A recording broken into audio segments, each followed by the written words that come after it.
Welcome to Guide Guru. We hope this video helps. You begin by confirming compatibility and securing parts.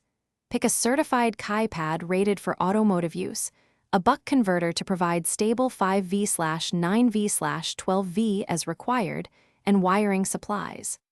Once done, locate an accessory 12V fuse spot or constant hot behind the dash. Make sure the circuit can handle an extra 2-3A. Now test the converter on a bench power supply or battery to verify voltage and polarity before touching the car wiring. Safety. Disconnect the battery while routing wires.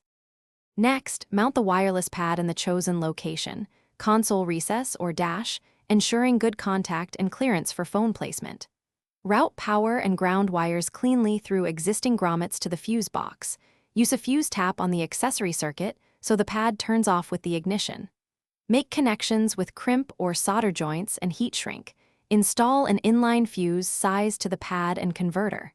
Once connected, reconnect the battery and verify the converter outputs correct voltage. Now test with your phone. Place it on the pad, watch the charging indicator, and confirm expected wattage and stable temperature. If you wanted accessory-only operation, make sure the fuse tap is on the switch circuit.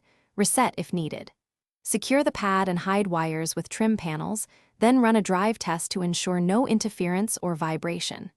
If it does not work, check fuse, converter output under load, and chassis ground continuity. Swapping the converter often isolates a bad regulator. Thanks for watching.